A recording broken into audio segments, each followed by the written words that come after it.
Well,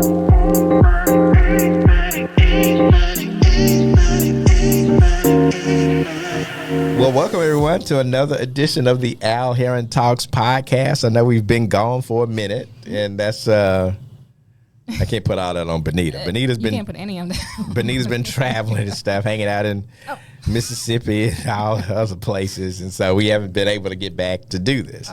That's some on her, right?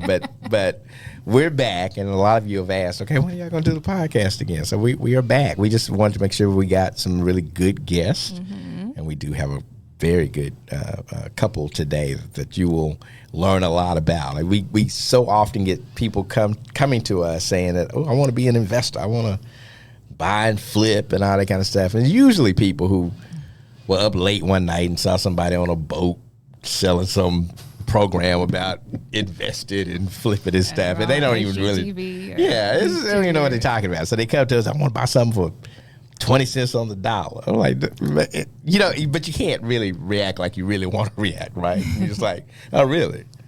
20 cents on the dollar, okay. And you don't think if I saw that first, I wouldn't just buy it? And to me, that's going to be available for you, huh? And so they come to you with some ideas that aren't necessarily very well founded, not based in reality. But every now and then we do find some investors who really know what they're doing and actually are. The great thing about our guests today is that they understand that, yeah, it's an opportunity to make money in this, right? To buy a house, rehab it, put it back on the market and sell it and make some money. But they are very conscious about what the impact of what they're doing will have on the community itself, right? So it's they want to do well by doing good. It's not an either or. It's a win-win situation. And what they have done with the properties that they've taken and rehabbed and then put back on the market, they have really enhanced those communities that they've gone into. And so I just think it's awesome. And I've not seen, quite honestly, so let me, being in real estate, I know what I'm doing right now. It's going to give me a bunch of texts and say, hey, man, you know, what about me?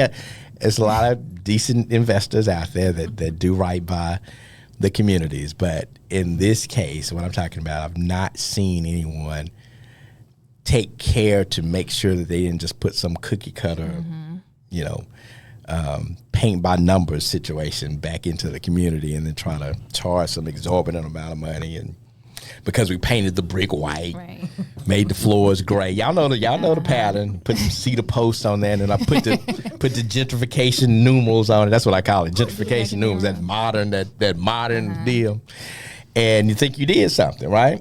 And so that's not them. They like to keep the character of the home, modernize it, make it a place that not only will the homeowner who's buying it will be proud of, but the community as a whole will be proud of, and that it will create a situation to where the same level of respect that all of our city services have for other communities, they want to make sure that this house that they've rehabbed and put in the hands of someone else will help garner that same respect for that community as well, right? So they are thinking it's chess, it's not checkers, right? They're thinking long term about the impact on these communities. And I just think that's a story that people need to hear.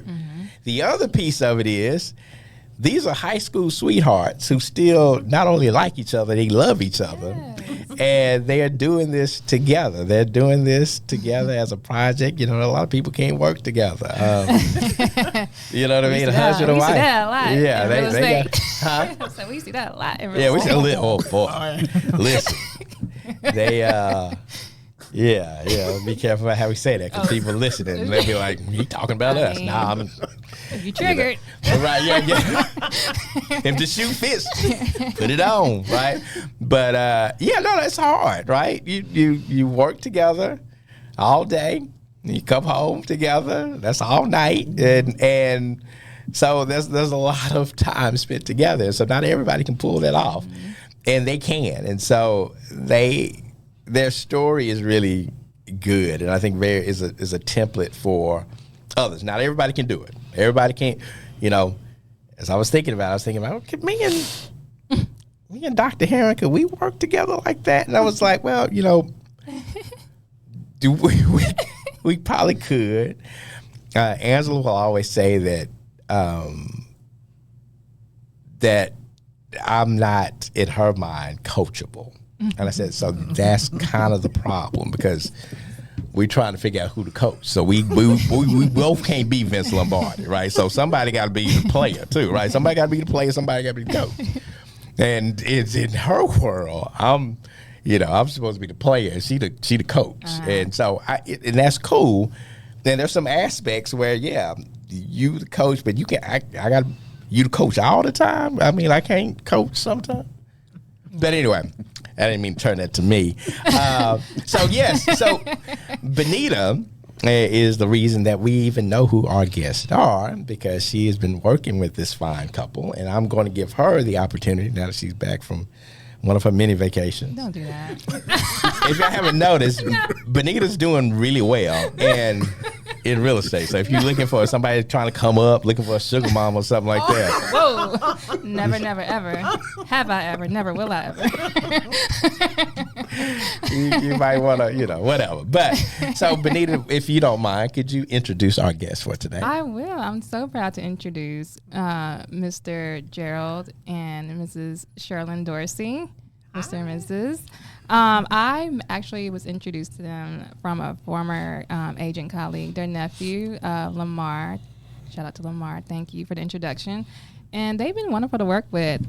Just like you said, Al, I worked with investors before, and they're very different, where they're not coming in just trying to, like you said, put in the grays and the floors, and don't even listen to any of my, suggestions or advice or pricing. They just want to make a quick buck. Let's go to the next property. They're not like that.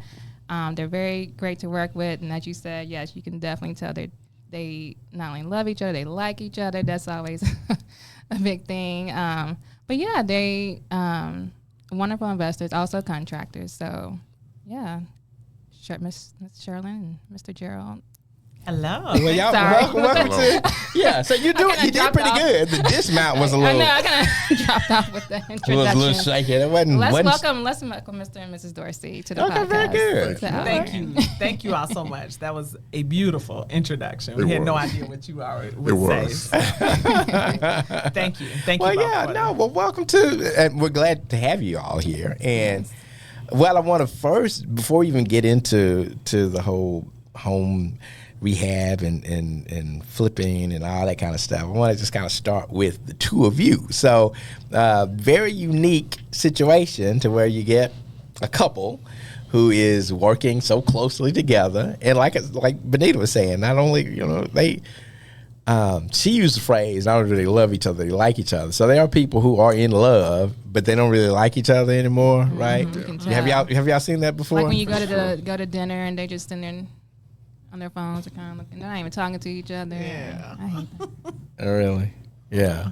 Yeah, I guess you do see that. But the deal is, the moment we encounter you, I was like, okay, yeah. Like I told Gerald this other day, I said, every time I see you, you look like you just handling some stuff and about to go get on a plane to Cancun.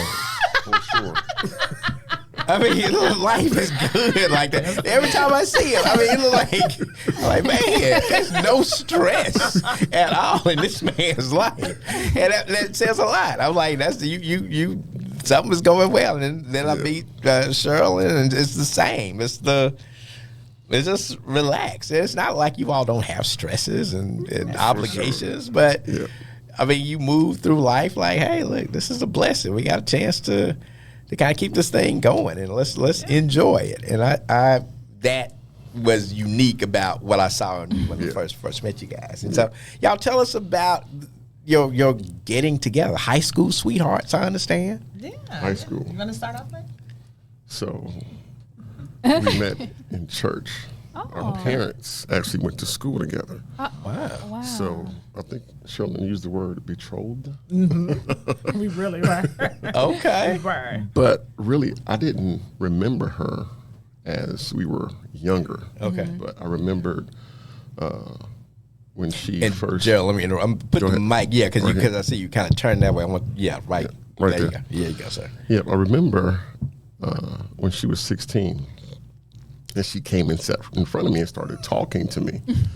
And she had this red lipstick on. I said, "You must want me to kiss you if you're that close to me like that."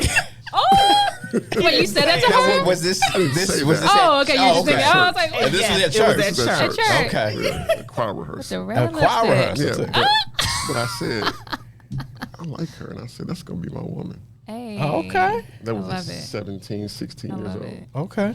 There was just something special about her that I saw.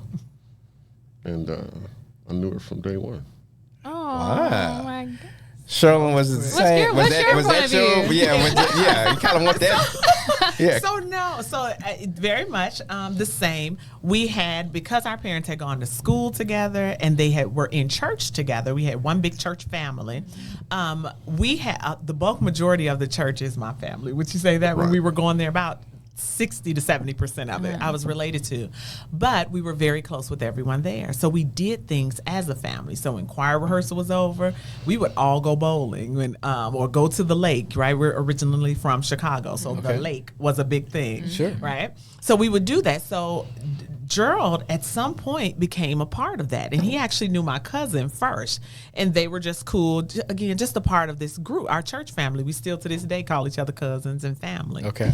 Well, it was, so when he says I was talking to him, he's being sweet because he usually said, you came over there to try to mack me down, basically. Oh, okay. And I truly, it was just something, I run my mouth. I had a big family. I speak for a living. You're right, man. Sure. I just engaged in that way. So we just were sitting there talking, and I just saw him as a friend. So the first time he asked me out, I had been out with him before, but with all my cousins, right? So he asked me out, and I said, oh, yeah, who's going? Yeah. Who else? And I started naming my cousins. He said, like me? that's what he said, just like Just that. like- That's how you talk. I said, Right? So then it turned my attention to, oh, this is something else. So from there, it grew, and really the rest is history. Right. But it was very sweet in that way. It was. I tell him all the So- time, though, I always check lineage because we were so close. I'm like, now tell me Yes. your Make people sure one more y'all time. not cousins, not real Yes. cousins, right? Yeah. Not real cousins, Right. right? Yes, because we were in the same groups. Yes. But of course we're not.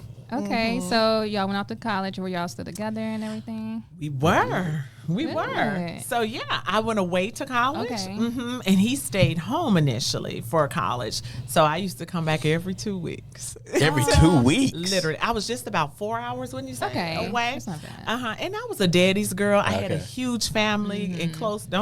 Let me tell my full truth. I wanted to see Gerald. Right. But I enjoyed coming home. I missed my family a lot. Sure. You know what I mean? And so I had all my people there. So I was very fortunate. I went to college and I was roommates with my cousins, one of the ones I was closest to at the time. So I was insulated in that way, but my love was at home. So so I was able to do that. So All right. yeah, it So, was good. and I was going to say, with y'all being apart, did you home every 2 weeks, so it wasn't like y'all, it wasn't a lot of separation there. So, well, cool. But after that, I would see her every weekend. I would Once you drive got down that to Western. Once I got my car, Okay. I would drive to Western Illinois. That's where she went to college. Okay. Undergrad.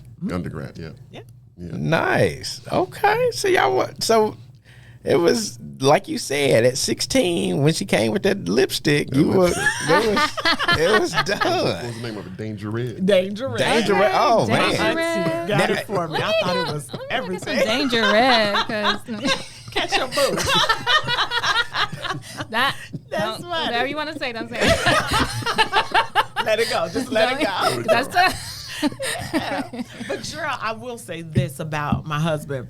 He is Gerald is emphatic in his nature. So when he knows what he wants, he's very clear. He's going to get it. Okay. Now, I didn't know that applied to me at that time. You know, I Okay. was just living my life. But Right. if I look back over the pattern, I'm not surprised at why we were here. And that is what resonated with my spirit energetically, that I didn't have the words to articulate at that time. Sure. I knew I liked that. I came from that. So I wanted to extend that in my own life. You know what I mean? Okay. So Okay. So during college, and then when did you all finally get engaged and get married and all that good stuff? Was that shortly after No, college? that was after you graduated. After you graduated college. And she was talking about moving to Texas Already. And I said, that ain't happening. So I dropped Let me that lock this ring. down. Oh, the ring was the yeah. Okay, Lock you down. You ain't going nowhere. Right. gotcha, Grounded, right? gotcha. Yeah, I was because not willing to have another long distance relationship with her again. yeah, So and she fooled around and got to Texas. You would have been. yeah, Down here with I'd have been down there. Yeah, I was saying, you right here. right here. At that time, though, the truth is he was not interested in Texas. No, I was a city boy. Literally, he is a Chicago, and Chicago is infamous for house music and the b-boy, if you will. This was my house music b-boy, like. And Texas for us, or for him specifically, was the stereotype: tumbleweeds, horses, and I'm okay. like, He didn't know. I didn't know. Country. it's a real, You're thinking, yeah. I'm like, this is a real Yeah. city. He's like, babe, I'm house. I'm not going down there. Right. Right, So, right. But this Yeah. morning, what was I playing for you? literally, Cast Iron Soul. So hey, a country music country song. I song. was in this place Oh, yesterday really? eating lunch, and they were playing this country music. I said, "You sure? You sure? This what you picked?" It had a little beat So to it. you have your musical taste, and most house music guys are appreciative of other genres. Eclectic. We like Yeah. country soul. Yeah. We do, Yeah. but to be honest, we love music. Right. You know what I mean? So we love music, and really much like you said about us, which was really a very wonderful compliment. You said essentially you feel there's a resonance that comes from us. Sure. That's how music is for us. And then Gotcha. whatever genre that is, it is. You know what I mean? Because I like some rock. Sure. We like country. We like house. We like, you know what I mean? Right. Just all the full gamut. Gotcha, gotcha. So if we had your playlist right now, what's on? What did y'all listen to on the way here? I was listening to Kate Renata. What's my boy's name with the Thundercat? Thundercat. Yeah, I like the Thundercat. Right. Yeah. Thundercat. We were yeah. listening to Okay. Yeah. Yeah. Yeah. Okay. Yeah. So you're pretty eclectic. Jamestown Revival. I don't know that one. Yeah. Okay. I gotcha. See, y'all a little more. Y'all just Bonita listen to like James Cleveland and what is what's Not that? too much on my realtor. I listen to everything. I told you this the other day. I listen to everything but the heavy metal. I love music. Yeah. Like, I just love music. Okay. Well, that's good. That's good. Interesting. And so you put the ring on, but thinking that's going to keep her in Chicago, but It you did. ended up in Texas. It did for how many years? What it was 99 is when we 99? got Yeah, engaged. so 11 years. Yeah, 11 years. Okay. The Years. only thing Okay. that kept me in Chicago was pregnancy. The minute I got pregnant, I literally said, I'm not leaving my mom and dad. I was like, somebody got to help me raise this person that I just, Right. you know what I mean? Right. So I knew immediately. Then I was like, okay, full stop. I won't mention it again. And the other side of that, because I am I'm also, you all said all those wonderful things, but I'm also an author. I have a philosophy that I am more than, and you can fill in the blank, be it a mother, be it his wife, be it a cousin, etc. So I am very clear that it's more than just about me. Right. This is my husband. I love him a lot. So what he wants is important to me. So what I was telling him was, I'm going to step off of Texas essentially because he will do anything for me. Sure. And it's important that I don't take advantage of his love. So for me, I said, let me pull off of Texas because he doesn't want to go there. He'll go there for me. And I don't want him to look up and then resent it. Right. I'm like, Right. why am I here? Right. I didn't want to be here anyway. You know what I mean? Right. So it was important for me to engage in a way that supported, I see you, I understand, you love the city, right? I do have family here. I need to visit. I want to go often. You know what I mean? So his brother came, hey, let's go see him. My sister there, let's go to the reunion. I had a cousin who, I call her my sister cousin. She passed away from cancer. But we engaged in a way that, we were on a rotation, me and some of my other cousins, every 3 months. We were down here. And if I was here, he'd come visit me. Sure. I'm staying a little while. He's like, I'm coming. You know, Sure. too. Okay. So he came and saw it all those years later and was able to engage with it in a way that said, this is more than what I thought. Right. And I said, it's beautiful. It was, what was it, babe? April, like? It was January, actually. No, you're right. We It was were April down. when It we was first like came. April Yeah. and back at It was home, April. being yeah, Chicago it at was this freezing. time. Right. It was freezing cold and it's gray all the time. And here it was sunny. It was about 80, wouldn't you say? 80, between 80, 85. Green, right? Right. And I said, don't you just love, look, we could have this all the Right. time. And it hit me. And I said, let's do it. What you tell me? I said 5 years is what I told her. And what was it, almost to the day? Almost to the day, It 5 was years. 5 years. That April, we moved 5 years, July 5th. Wow. So just 5 years and 3 months, maybe. Okay, so now what were you doing? What was your job? I was I worked, so I had several jobs in the public utility field. So I worked for Nicor Gas as a technician. I also worked at AT&T as a technician. So those were the main jobs I had in Chicago. But I knew I did not want to come to Texas and be climbing up in people's attic. Right. So I said, you know what, if we're going to do this, I want to go back to school and have a job where I can sort of sit behind the desk somewhat, but I'm not out there sweating. Right. So that was the plan. I came here and went back to school to get my degree in construction engineering. So when I was here, of course, I started working at TxDOT and gained some other experience and then went into the commercial construction field. So that's how I started. So I've been in construction for all my life, it seems like. Sure. Yeah. Gotcha. Okay. Yeah. How did the girls adjust it? Well, they were young. They were young, were. yeah. They were young, but they did well. And I think we did one of the best things for them. When we came, again, our family's so close, but they had a couple that were around their age. And one of their girl cousins, they just treated her like a sister. They all are like sisters. It was summer when we came, July, and school was out. So I asked my aunt, can she come with us for the summer? And that'll maintain some level of familiarity for the girls, you know, getting up in the morning, going to the playground, et cetera. And they loved it. So it was very seamless in that way. And then my sister is here. She lives here. His brother was here. So they knew those people too. So it was like, I always say it was like an IV. It was a drip for them, right? That they were able to maintain a level of sameness and familiarity. And from there, you know, by then it was time for school. They had friends and they were in the neighborhood and things. We put them in Girl Scouts and really tried to get them acclimated quickly. And they did. And really, our girls are pretty amenable. Wouldn't you say that? They were, and they were only, I think Mahogany was 10 years old. They were 5, 7, and 9. 5, 7, and 9, yeah. I'm sorry, 6, 8, and 10. 6, 8, and 10, because she was in kindergarten or first. 6, 8, and 10. Y'all didn't mess around getting them on 6, 8, and 10. So y'all kept it rolling. Yes. We did. Yes. I We told did. her that before you're 30, you're going to have all your kids. Oh wow. So Okay. It happened to you at 29, you had the last one. I'm always running. Okay. It sounds like you kind of set a plan, and that's He kind of did set a plan in place. yeah. He kind of said, "Hey, this is going down." Don't We're 30, let we the gonna be in smooth Texas taste at this fool you. point. Like, yeah. Don't let the smooth Right. taste fool you. Listen, Sherlyn, But we'll go I with know it. when. Yeah, listen, I We know. going with it. Listen, when a guy gets to He doing all not. that talking, I know you letting him make it on a lot of I'm that. going to But this, stick beside right. him. But Yeah. no, seriously, how we got here is my wife said, Gerald, you want to do more than just getting up, going to work every day as a technician, because I was working 7 days a week, sometimes 16 hours in a day, and I was really running myself ragged. But I knew I studied architecture initially, so that was always a dream of mine, is to go back and study architecture. Okay. And she said, Gerald, you have to go and follow your dreams. And I'm like, babe, I have a family. How can I go and do this with the family? She said, we do it. Take the leap. What's your famous thing you say, babe? Bet on you. Bet on you?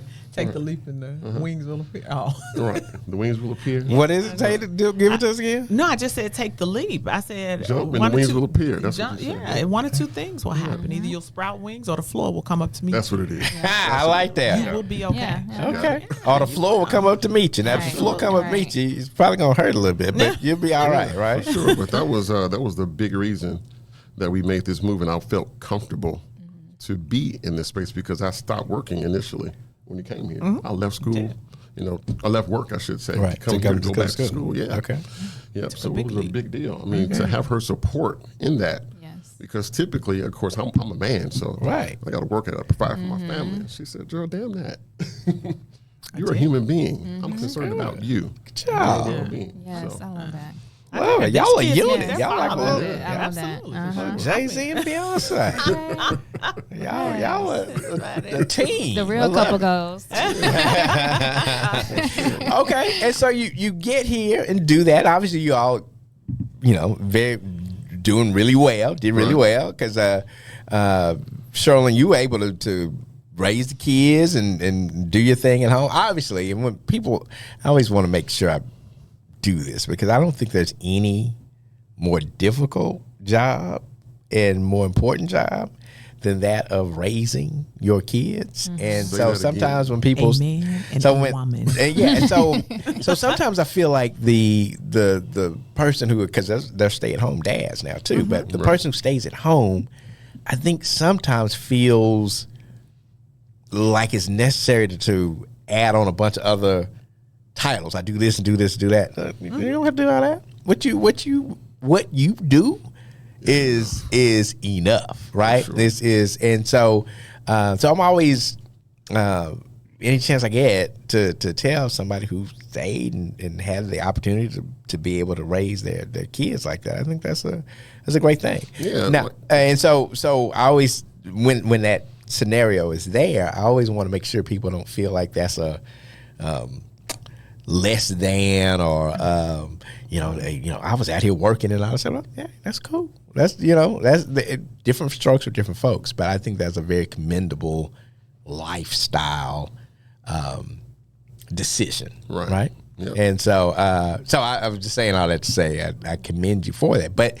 it also means though that you were able to provide for yourselves because you went back to school. She was there raising the kids. How were y'all paying the bills? So what happened was we flopped roles. So she started working and I stayed home with the kids. Okay. So for me, that was the best experience that I had because it gave me a chance to really get into my children and understand who they were as people, as opposed to just being their father who goes to work, comes home. So I got to go to lunch with him every day. I got to be there when they got home from school. Sure. So it was a great experience for me that I wouldn't trade for anything in the world. It made me a better father. It made me a better person because I was able to have empathy for them because I'm looking at them as people who have experiences in this world. So when I'm working every day, my goal is really to get up and go to work to make the money. But when I step back, it allowed me to connect with them on a different level. So that was very important for our development as a family. Sure. And for me as an individual. So it was a fantastic experience. And it made my job easier too because what he missed telling you in that part is I was over being a stay-at-home mom. I had been there. Okay. Good. I'm glad to get to work. Done. Yeah, okay. Do you hear me? I was like, I'm good. I did not go to college to get a degree, right? Like that was my energy. Well, it was so much my energy that I told him, I said, here I had a dream is in Chicago. In Texas, I'll live my dreams.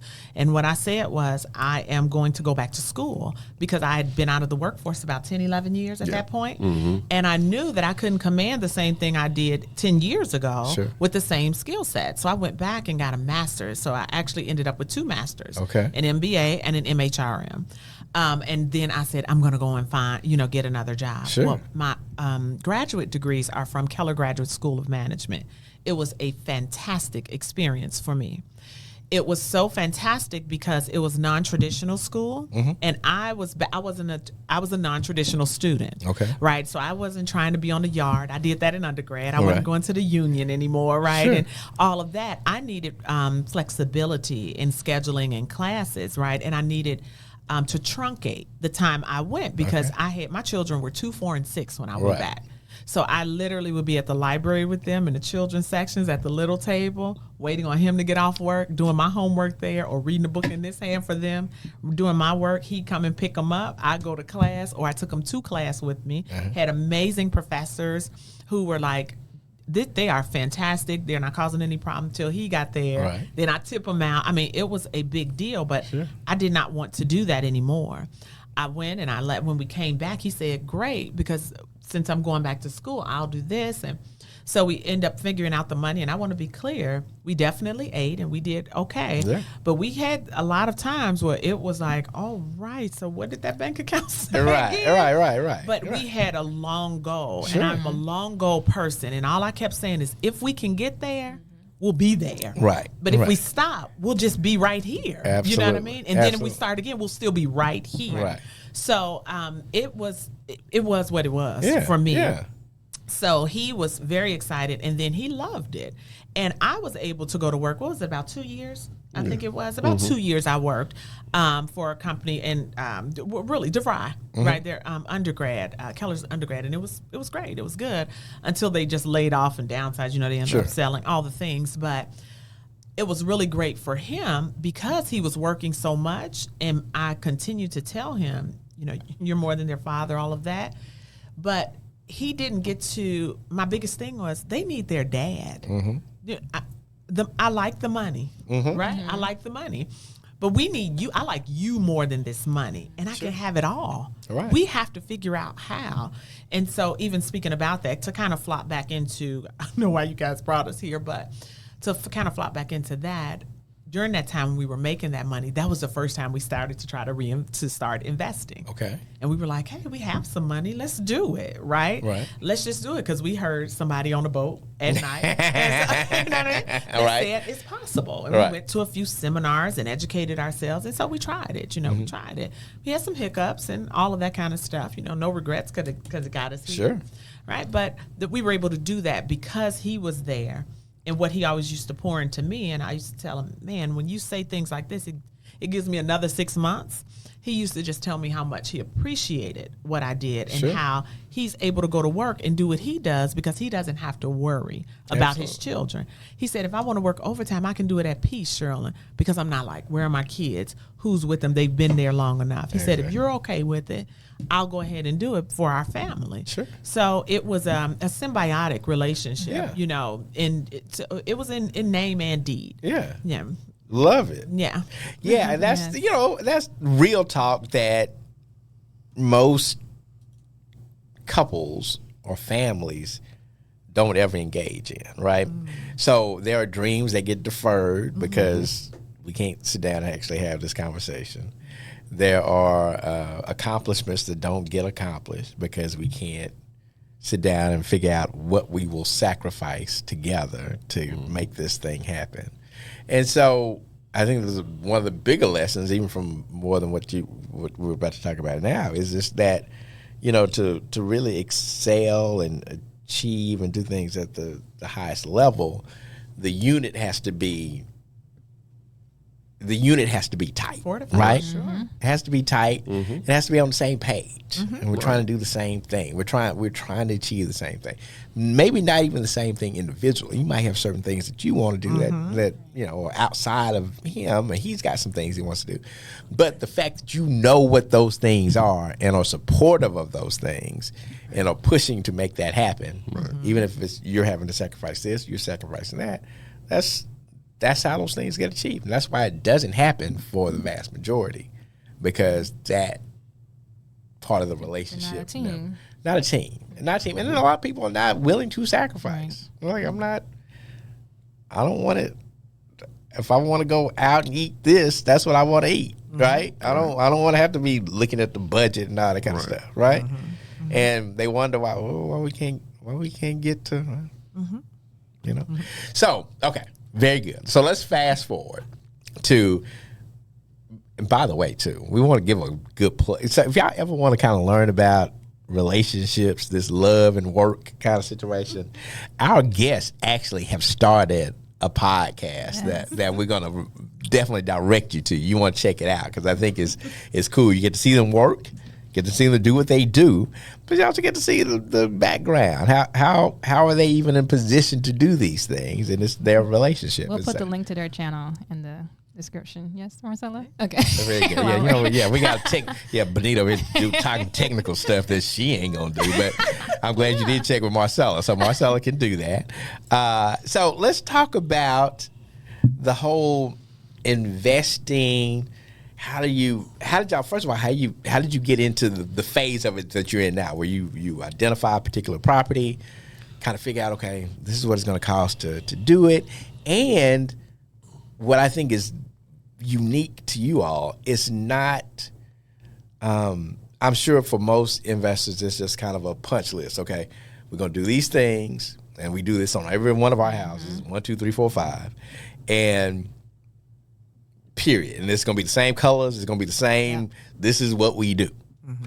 And I notice what you all do is look at the community, look at the house.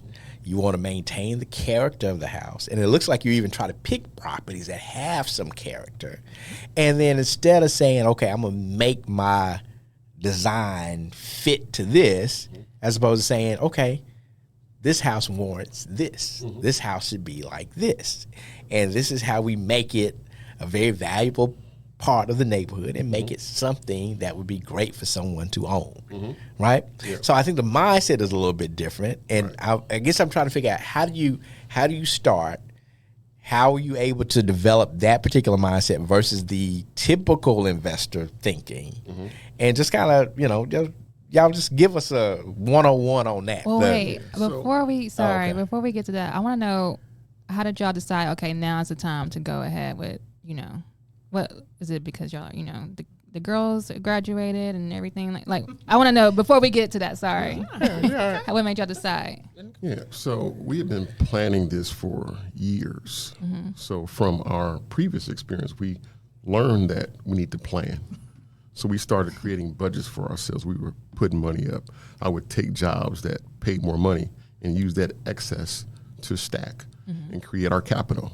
So the whole vision was creating capital, because you need money to make money, period.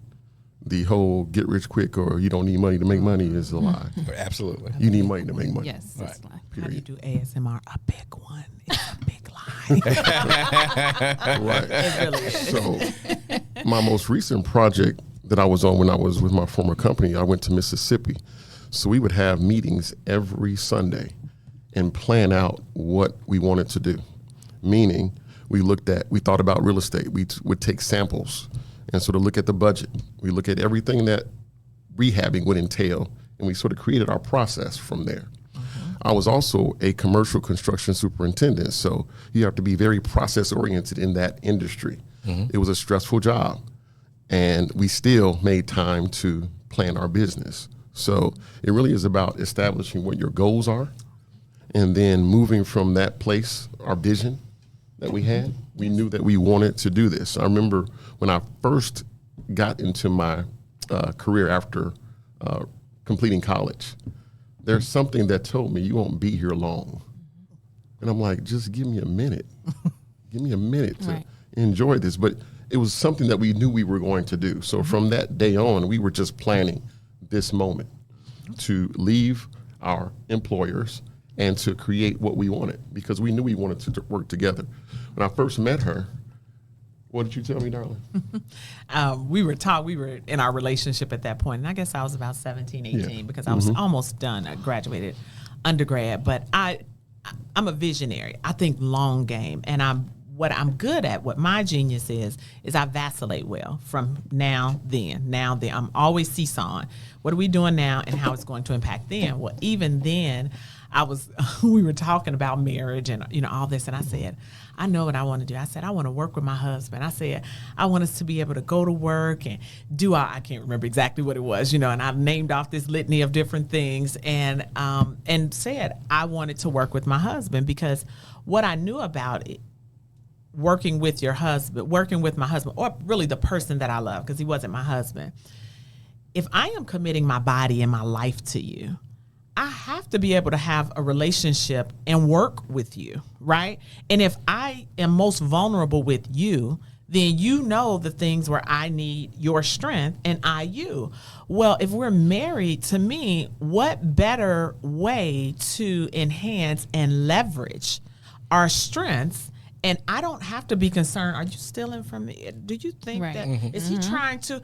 My mind is free to vision, to do what I do well. So I didn't have the language for that then, but I knew what I felt. And we're very big on, does this feel right for us?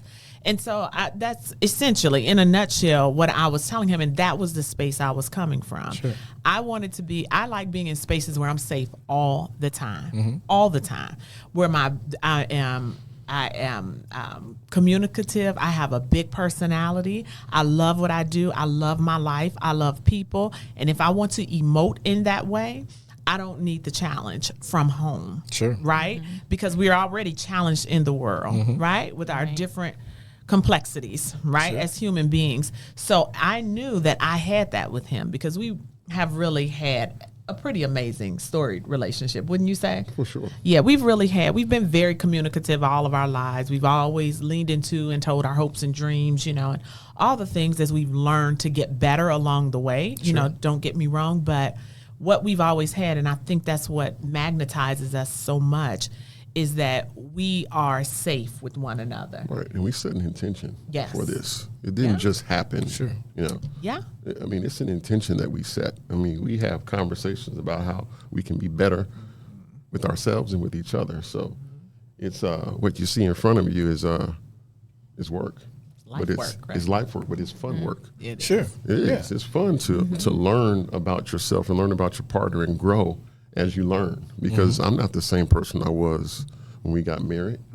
Or when you first saw that danger red, right? Right. I'm not the same person. So I want to know who she is, how she's developed now that she's had experience in life. And I think sometimes we take that for granted, but it's very important that we allow ourselves to see the other person and see the person that they're becoming and love that aspect of them as well. Because sometimes, again, you think about who you used to love. She's not Sherlyn Jones, the woman that I met in the Danger Red. She's another person, especially she's had experiences. So I want to understand who you are. How are you changed from that experience of being a mom? Right. You see the world differently now. Tell me about that. Right. How can that benefit me? Right? How can that enhance our lives? And with her being the visionary and me being the sort of technician, right? Yeah. It's a perfect match. Perfect harmony. He still wants to kiss these lips. Oh, there you go. Sure. Look at that. That's all right. You know what? Y'all need to really have. Listen. They need to have a relationship For real. podcast. I mean it's going to be podcast kind of thing. Yeah, that's kind of what you're doing anyway. Yeah, but no. But people out here getting all these relationship information from somebody like Steve Harvey. And his 500 marriages and stuff, right? And he get with somebody who, you know what I mean? This is real stuff, right? It is. And that's we got to get that out there. Okay. Well, thank you, Al. We appreciate that. So now let's talk about. So here's how we can speed up to this. Let's take the house that you all recently had with Bonita listed. I know the neighborhood really well. In fact, my wife grew up there, and I love that part of Oak Cliff. A part of Oak Cliff that I think has been vastly undervalued and kind of neglected. But you all were able to see a property there and say, okay, you know what? I think we can take this and enhance it, right? We can make something of this, while at the same time doing something that is of value to the community as a whole. And then the person who's purchasing this house will have a great start. This will be a great home for them. And you went in there without, like I said, most other investors, if you see other investments that would happen in places, that part of Oak Cliff, it's the same thing. It's the white brick, same color floors. It's a cookie cutter thing that they do on all their properties, and put a little cedar post out there, put the little modern numbers on it, and then boom, we did it, right? Yeah. That wasn't your approach. No. So you know what? Let me say this, baby. You said something earlier about, this is how we show up and about how we dress and all that kind of stuff, right? And so I would just define that in a packaged word. It's style. Would you say that comfortably? Sure. That's who we are, literally. What is the new saying right now? I'm like that in real life. Right. Yes. That's who we are, literally. And because that's who we are, that's what we go into the properties with. How can we, and I feel like real estate is just like people. It has a unique thumbprint, right? It has a unique style about it. That house does not want what the house next door to it even wants. Someone else will live in that house versus in the other house. So to me, it's incumbent upon us as who we are, because we want to show up fully as who we are in real estate, in love, in business. And if we can't, we don't do it. It's really that simple. And at the same time, what we can chases us, right? Because we are authentic to who we are. So with that being said, going in with our style, right? With that, then the house, then to me, it's a reciprocal relationship, meaning when we come into this house and these neighborhoods and we say, okay, the people start to come over, as you know, they say, hey, what's going on here? They'll start to tell us about the house, right? And give us even more information than what Bonita has even been able to get us, because they've lived there for 40, 50 years. Sure. They start telling us about the neighbors and all of that. Well, that's intel, right? Sure. That informs our style, just like when you look through fashion magazines and see things, that gives you an idea. So we kind of approach it in that same way, right? You can go ahead with your technical. And when I graduated from high school initially in '92, I studied architecture at Illinois Institute of Technology. Okay. So that gave me an eye for style in architecture. So our mission statement is this: we resurrect dwellings that are in a state of disrepair and create opportunity for the public to own architectonic masterpieces. So from that perspective, wait, hold on, wait. Do that again. And we're gonna do that one more time, because there's some people at home, right? And they're like, shoot, that's. Then they said, Google, what does they had to Google some of that.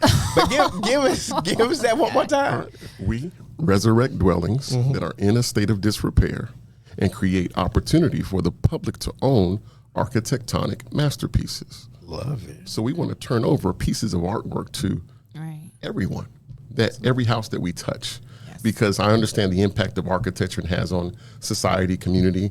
So that's a mid-century modern home, the one on Woodacre. That's right. So it had a lot of character that we wanted to retain. A lot of that stuff you can't find now. That's right. If you were to build a house like that today, it's going to cost you a lot of money. Sure. Yes. A lot. And literally those cabinets were built into the walls. They weren't prefabricated. That's right. The craftsmen built those. So for me, there's a relationship there, because I'm looking at work that was done by people in 1958. So that's a consciousness and awareness that we're connected to. So I'm feeling what people touched in 1958. Right. So I'm a craftsman by nature, so I can appreciate that level of detail and quality. So that's what is important to us, is to acknowledge what is, and then to come in and enhance what is, to make it last for years. Exactly. And one of the reasons too, somebody buys a, new construction and all this stuff, that's wonderful. That's great. I love them, right? Yeah. But I tell you, there's nothing like the character that you can find in these older established neighborhoods. Yeah. Right? Those houses, the way they were built, the craftsmanship, absolutely. They were really thought out really well, especially if you can find that. And if you can get into one of those custom older neighborhoods, oh man, you cooking with gas then, right? But so I love that approach. And that approach is seen, the evidence of that thinking is present when they see what you all have done.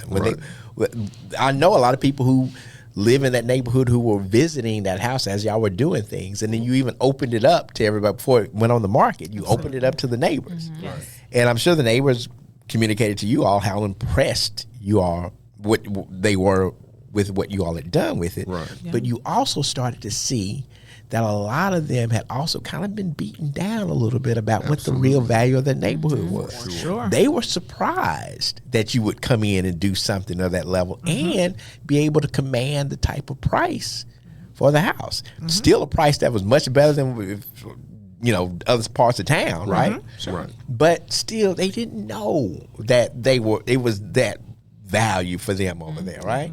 But that's part of you coming in and saying, hey, no, look, we're doing something that's still going to be affordable for somebody who's looking for something, but we're gonna price it where it's supposed to be, because we're gonna make it what it's supposed to be. Right. Absolutely. And it's not about when you do what's been done, you get more of what is, right? Sure. So it's important that you go in with initiative, and then people set trends. We're people. We can set a trend. Sure. Right? Absolutely. That's my simple philosophy. Somebody did this, and other people said, oh, that's good. Well, what if somebody did something else and other people said, oh, that's good. I'm somebody. I could do that. So we go. So it's as simple as that, because we have this underlying philosophy that we just discussed here, and that level of I'll call it confidence, right? Confidence that says we can do this, right? And this took work to get to, right? Because we lived in the same world that you all did that said we weren't good enough or not yet or whatever else they say, right? We don't pay too much attention to it. But because we go in and we have that understanding now, we approach these properties, and the real reality is, and I was just hesitant to say it, it's not even as much as people think. It's not that it's this astronomical price. Now, we have to put effort in, right? And we have to do it, but that's our genius, right? I'm the communicator, the collaborator, the connector, right? And I can get in, and then he speaks their language 100%. He ran teams of them on billion-dollar projects. So once I get him in, it's just a smooth handoff to him. Then we can negotiate. Once they say, oh, he knows our language, he knows what they're talking about, so they can't even pull the okey doke if they wanted to, right? And if they do, we both can know how to negotiate, right? In a way that says, and then they love working with us, right? And we love them. They have just been, this is our real life. We love what we do. The people, our core team, they love us. They let us know all the time, you are our priority. You all let us know, right? For sure. Right?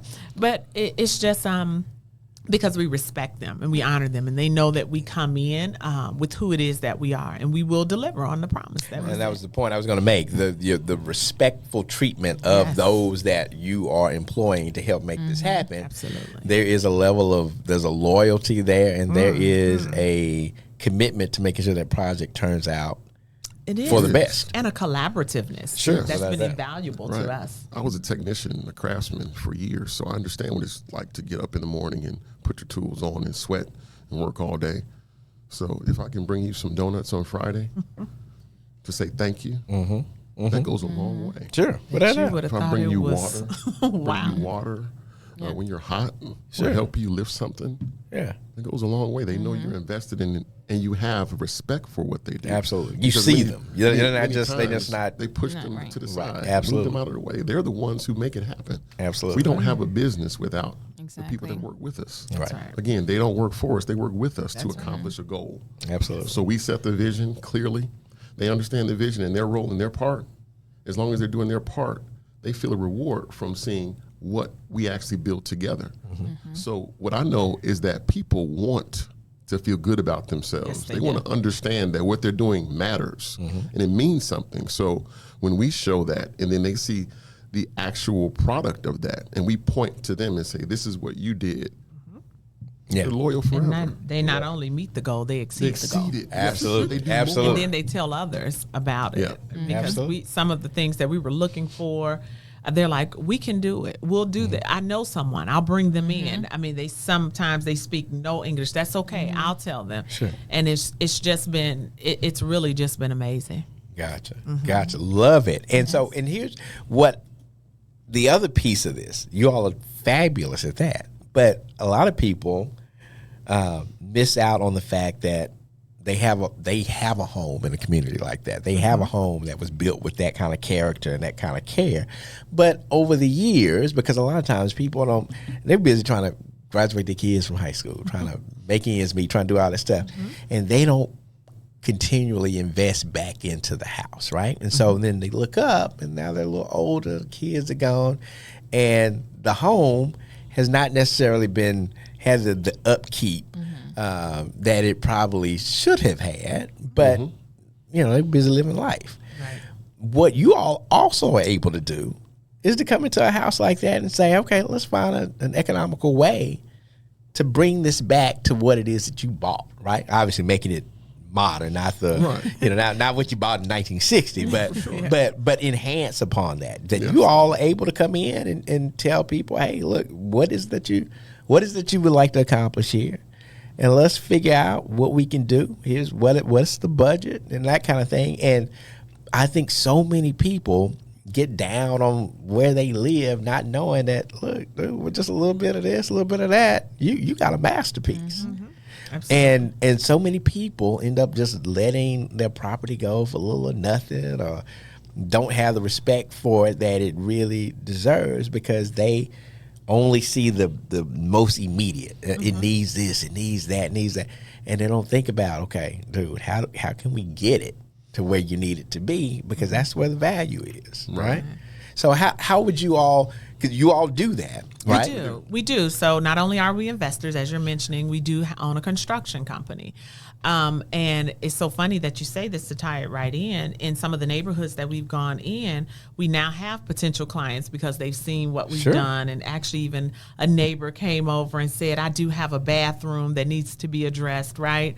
So I think what they do is, because I believe what my husband just mentioned here and saying our nature is to want to do well, but not only do well, I'll add to that and say be well, right?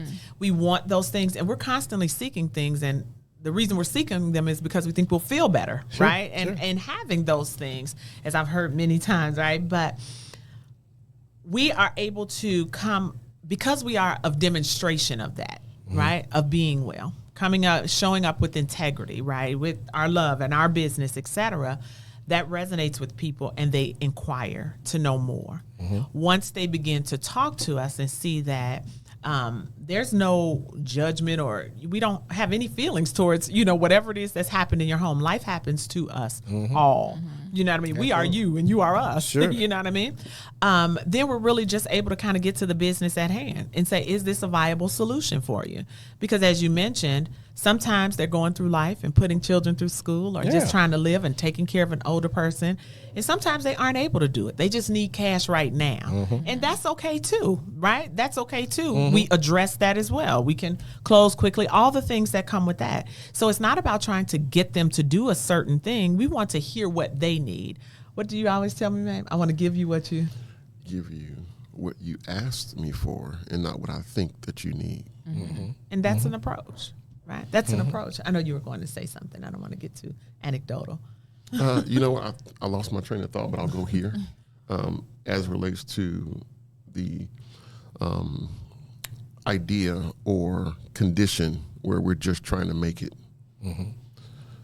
For us, we've moved past that point to what is it that we want in our life.